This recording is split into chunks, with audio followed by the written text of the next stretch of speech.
Tirupati Sri Venkateswara institute of medical science SIMS ఆసుపత్రిలో ప్రపంచ రక్తదాతల దినోత్సవం ఘనంగా నిర్వహించారు. ప్రాణాపాయ స్థితిలో ఉన్న వారికి రక్తదానం చేసి ప్రాణాలు కాపాడిన వారు భగవంతునితో సమానమని సిమ్స్ ఆసుపత్రి డైరెక్టర్ డాక్టర్ ఆర్వి కుమార్ అన్నారు. రక్తదానం చేయడం ద్వారా మానవ శరీరానికి అనేక ప్రయోజనాలు ఉన్నాయని తెలిపారు. రక్తాన్ని ఇవ్వండి, ఆశనివ్వండి అన్న నినాదంతో ఈ ఏడాది ముందుకెళ్తున్నామని అన్నారు.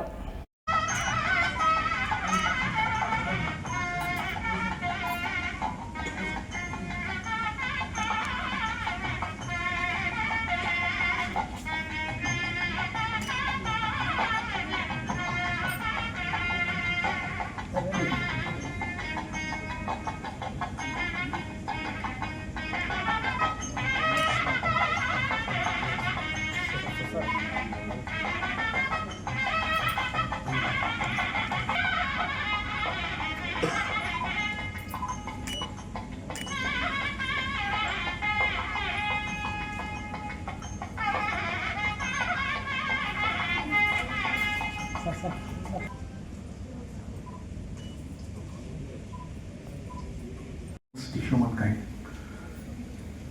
I thank all the blood donors who have donated blood and who have assembled here, and I also thank the Department of IHBD for the father of blood groups and transfusion medicine, who is a Nobel laureate, whose contributions have saved millions of lives.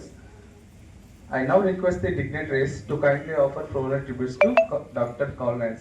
అంటే అప్పుడప్పుడు దాంట్లో ఉండే excess blood remove చేసేసేది కూడా ఒక part of వైద్యము. అలానే regular గా చాలా మంది కొన్ని బ్లడ్ థిన్నర్స్ అని మెడిసిన్స్ వాడుతూ ఉంటారు. హార్ట్ డిసీజెస్ రాకుండా చాలా మంది వాడుతున్నారు, వచ్చిన తర్వాత అందరూ వాడుతుంటారు. సో మనం అప్పుడప్పుడు బ్లడ్ డొనేషన్ చెప్పారు, వన్స్ ఇన్ 3 months మనం డొనేట్ చేస్తూ ఉంటే ఇలా హార్ట్ ప్రాబ్లమ్స్ రాకుండా మనల్ని మనం కాపాడుకోవచ్చు. శారీరక ఆరోగ్యాన్ని, గుండె జబ్బుల బారిన పడకుండా కాపాడుకోవచ్చు. అలానే మానసికంగా, ఎమోషనల్ గా కనుక చూస్తే ఏదైనా ఒక సేవ చేయడం అనేది మనలో కొన్ని హార్మోన్స్ ని స్టిమ్యులేట్ చేస్తుంది.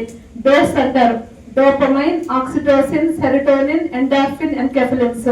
కొన్ని మంచి పనులు, సేవా కార్యక్రమాల ద్వారా మనలో ఈ హార్మోన్స్ రిలీజ్ అయ్యి మనం ఎప్పుడు ఆరోగ్యంగా, ఆనందంగా ఉండేదానికి సహాయపడతాయి. ఈరోజు ప్రపంచ రక్తదాన దినోత్సవం. ఈ రక్తము అంటే ప్రాణం, రక్తదానం అంటే ప్రాణదానం చేసినట్టు.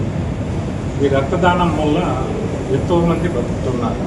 అంటే ఈ రోడ్ ట్రాఫిక్ యాక్సిడెంట్లో దెబ్బలు తిన్న వాళ్ళు కానీ, క్యాన్సర్ రోగులు కానీ, పెద్ద పెద్ద సూపర్ స్పెషాలిటీ ఆపరేషన్లు చేయించుకుంటున్న వాళ్ళకి కానీ రక్తం అనేది ఎంతో అవసరం అవుతుంది. అలా వీళ్ళకి వాలంటరీగా స్వచ్ఛందంగా రక్తదానం చేయడం అనేది ప్రమోట్ చేయడం కోసమని ఈరోజు మనము ప్రపంచవ్యాప్తంగా కూడా నిర్వహించుకుంటూ ఉన్నాం. స్విమ్స్లో ఈ బ్లడ్ బ్యాంక్ రక్తనిధి అనేది చాలా ప్రతిష్టాత్మకంగా నిర్వహించబడుతోంది. సాలీనా దాదాపు 10,000 బ్లడ్ డొనేషన్స్ ఇక్కడ జరుగుతూ ఉన్నాయి. అంతేకాకుండా ఇటీవల రాష్ట్ర ప్రభుత్వం